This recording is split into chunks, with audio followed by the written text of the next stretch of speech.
everybody. Welcome back to Bio 125 Lab. We are going to start the CCR5 project. So in this project, we're starting some studies into molecular biology. We're going to isolate our own genome from cells that come from our body, cheek cells, buccal cells.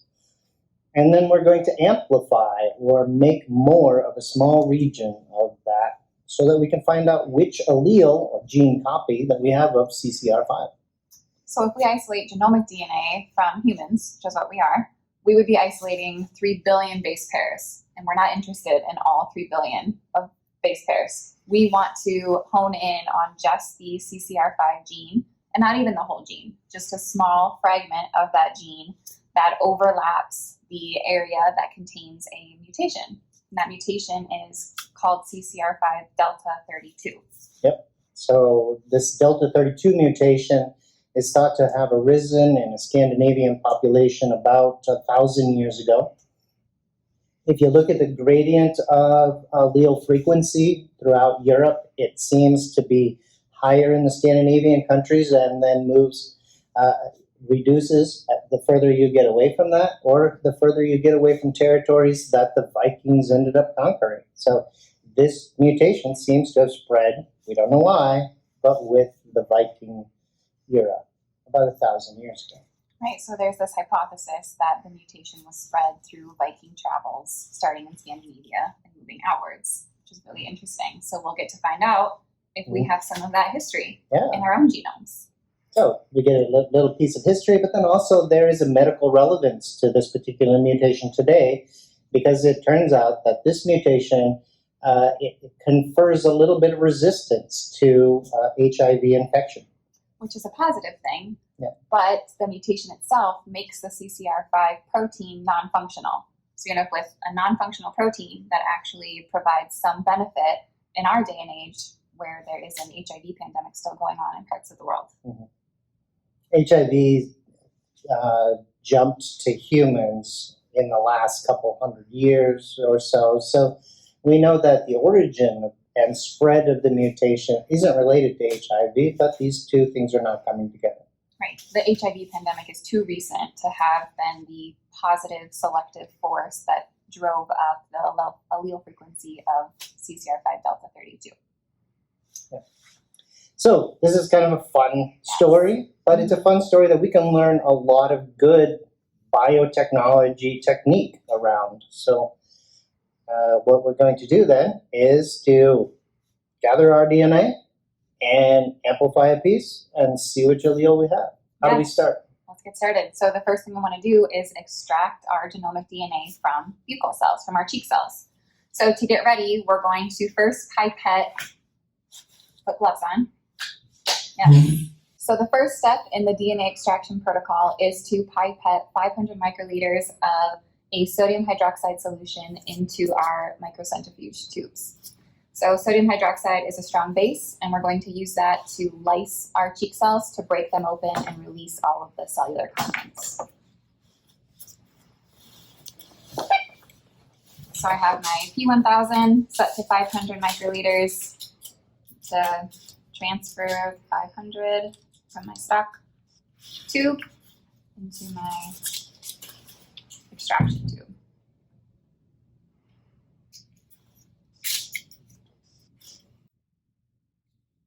And then I'll label my tube, my initials. All right, once you have the sodium hydroxide in your extraction tube, you can get your buccal brush ready. These are sterile brushes that will harvest the epithelial cells that are continually sloughed off the sides of your cheeks so that we can transfer them into our tubes containing sodium hydroxide. If you just got done eating, maybe you want to rinse out your mouth. Yes. We're not looking for anything but human DNA. Right, not the DNA of anything you've eaten. Of course, we will get DNA from bacteria, but they don't have CCR5. We'll get DNA from viruses, so we have to treat these as non-sterile once we put them in. Mm-hmm. So don't share your germs. Go ahead and remove some of your cheek cells away from your partner. Right. And you can brush the insides of both cheeks for 15 to 20 seconds. All right, the brush head should fit inside of your tube, and then you have to cut off the rest of the stick right above the wire so that the whole thing fits inside the tube and you can close the cap of your tube.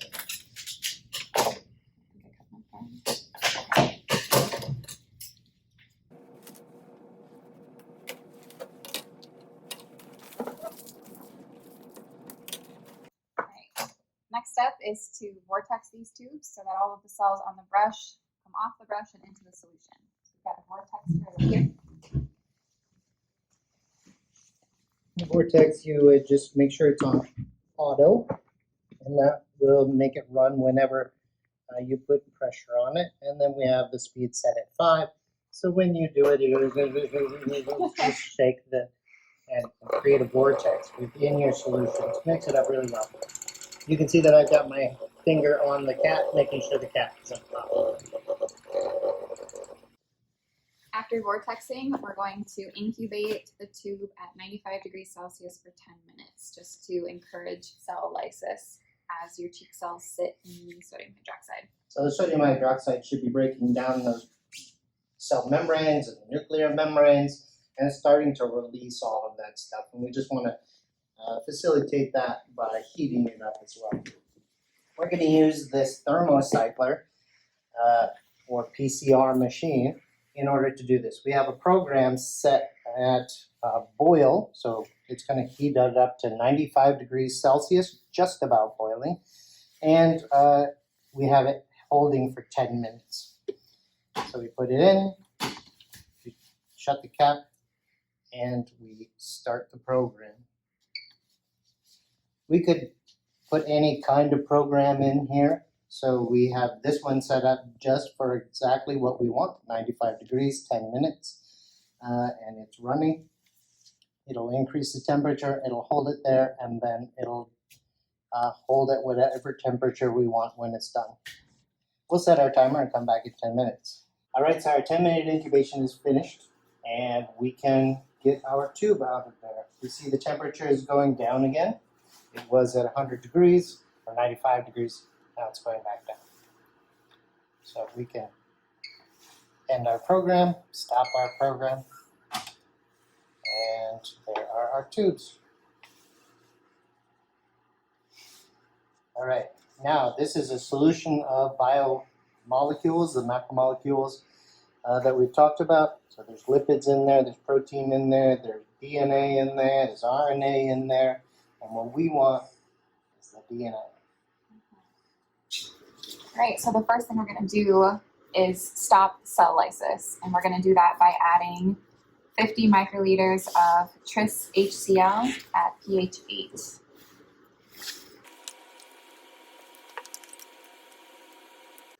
Right, so we've neutralized the strong base, and the next step is to centrifuge our tubes. I'm going to use the centrifuge sitting right there, and this is what's going to allow us to separate the DNA from all of the other biomolecules that came out of our cheek cells. So this is a type of rough cell fractionation. Anything that is pelletable will pellet, and the DNA stays in the solution. So we can take off the solution knowing we've got some DNA in there. All right, on the front you can see that there is an RPM and a time unit. So we open the lid. We note that this is securely attached. We need to release it to get it off. And the reverse is true too. When we put it on, we make sure we push it down until it clicks. Alright, so I'm going to put my tube right here, and Dr. Eppinga is going to make sure that he balances my tube in the centrifuge So I'll go straight across. So that when it starts spinning, this thing doesn't shake itself off of the table. If we had 3 of them, we could space them evenly apart by making sure there are equal number of spaces in there. If we have 4, we can just make sure they're across from each other. Yes. If we have only 1, we create a balance with exactly the same volume and weight, same mass. All right, so we put it on. Is that all we do? Nope, push it down till it clicks. All right, Okay. pull it up. It's secure. All We will shut this. What do we need for time? right. It's 13 RPMs for 2 minutes. All right, I'm gonna hit the play button, and it will start counting down once it's reached the speed. There it goes. If it makes a really high-pitched squealing noise, you probably don't have it balanced. Right. All right, we have finished the centrifugation. We will open the lid again, same button. That comes open. We release the safety lid, and now there are our samples. We can't see anything pelleted, but if there was anything that had higher mass and a particulate, it would settle to the bottom. And then what we want is a non-particulate piece of the solution. The DNA should be in the solution. We call that solution the liquid above the pellet, the super neat. So you might come across that term. Or the soup. DNA is in the soup. All right, so our DNA that's in the supernatant is ready to be directly used in PCR. And remember that the goal of PCR is to make a lot of copies of one particular fragment of our genomes. And that fragment is a part of CCR5. Yep. Polymerase chain reaction. We are going to polymerize a little piece of DNA.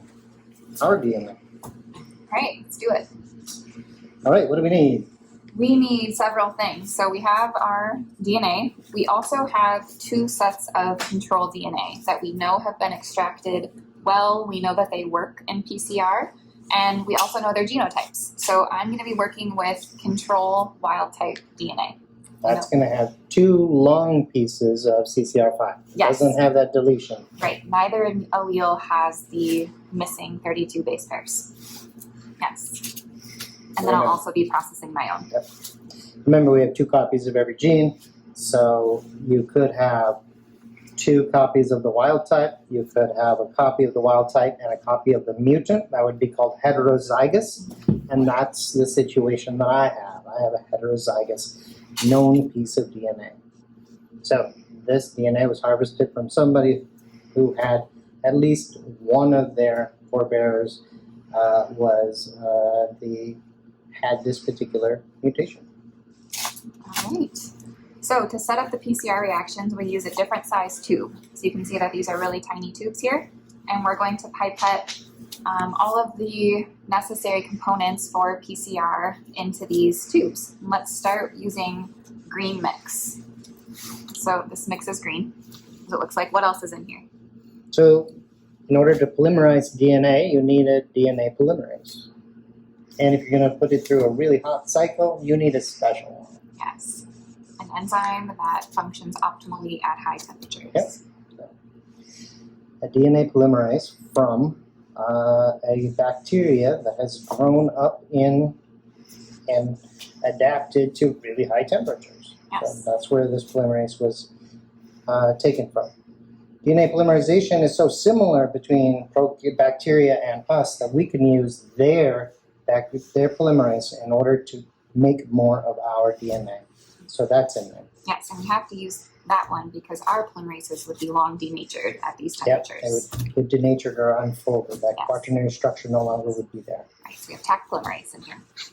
All right, something makes it green. So there's some dyes in there so that we can see it when we're loading it. Yes. And then if you're going to polymerize DNA, you need the pieces of DNA.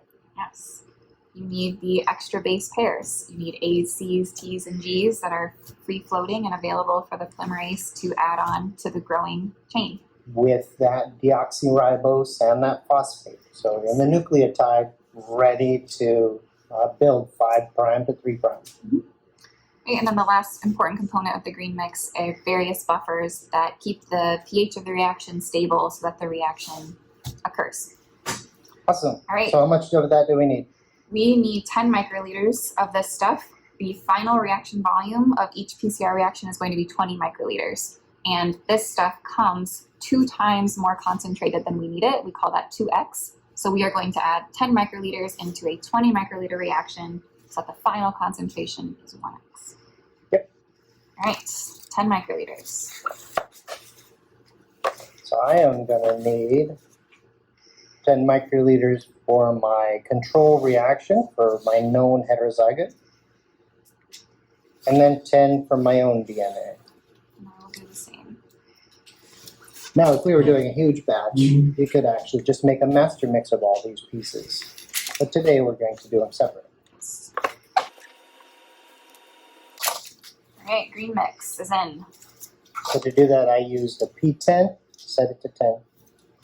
I'm going to switch to a P2. Oh, fancy. Fancy. All right, the next thing to add to our PCR reaction is the primer pair.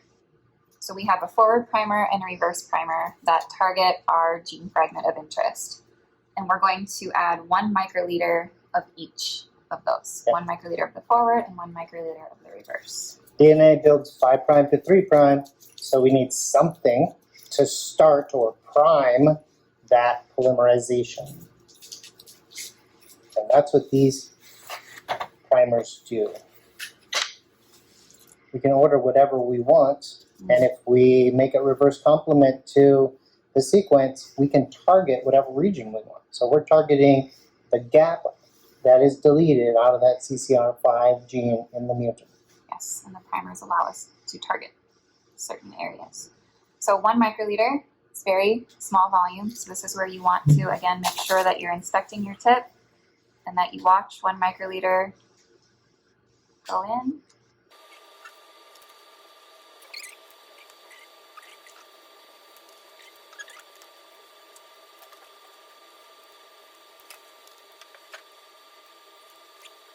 All right, so far we have 12 microliters in our 20 microliter solution. Yes. We're going to add 2 microliters of DNA. That leaves us space for 6 microliters of water. We want to bring the reaction volume up to 20, and that's what we use the water for. Do we use this any kind of water? I think we probably want water that won't degrade our nucleotides. Yes. So we got to make sure there's no enzymes in there that will degrade that. In fact, that's part of the reason we're wearing these. We have DNases on us, RNases, and together these are called nucleases. Yes. Yes, so we have here nuclease-free water.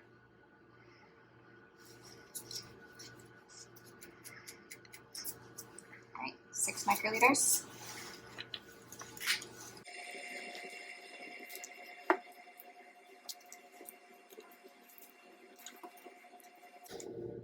All right, what are we missing? You can't copy DNA if you don't have DNA. Yes. All right. So we have our extracted DNA that's hanging out in the supernatant and 2 microliters of the control DNA. Right. All right. You won't all run a control, you'll run your sample. Make sure you have some of your DNA or some of the solution, some of the supernated. Make sure you put it into the correct tube.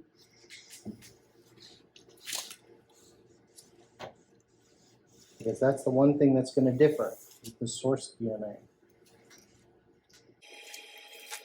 All right, looks like 20 microliters to me. All right. Okay, we want to make sure that all of the liquid is at the bottom of the tube. It's all mixed together. And we'll all change temperature in the thermocycler. Okay. Lids on tight. Looks good to me. Labeled. All right, we're ready. All right. Now the PCR machine will boil water for us in small volumes in the right types of tubes. But where it really shines is it's able to change temperatures. So each of the things that we want to happen, primers binding, DNA getting built, or the polymerase coming back off to start the new cycle, all of that can be done at different temperatures just by this thing cycling through them.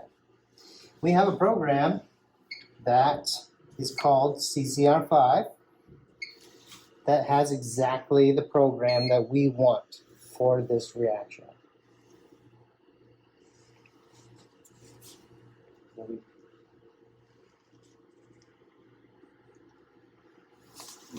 Put our tubes in. We shut it. Turn it till it clicks. You can see that it went further this time because our tubes are smaller this time. These are proper PCR tubes. And we start. It says it's running. Yes, it's good. And it will go through 30 cycles of temperature change, during which time that polymerase will bind 30 times and make another round of copies. So exponential growth of the number of copies, billions of copies. After 30 cycles. After just 30 cycles. Yes. Good. And we start our program. So this is where we end for the first laboratory session. So we have already gotten to the point where we're starting to build DNA.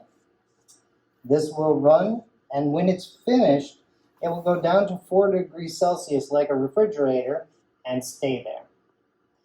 We'll have somebody grabbing those out of there, putting them in the refrigerator and or freezer, probably freezer. -20. Yeah, into minus 20 degrees Celsius. And next week, when we come back, we will thaw those out, and then we will check out what alleles we have. Yeah. We'll find out if you're a Viking. Right. There's going to be so much DNA made in the thermocycler that we'll be able to actually visualize it in the technique we use next week. Yes.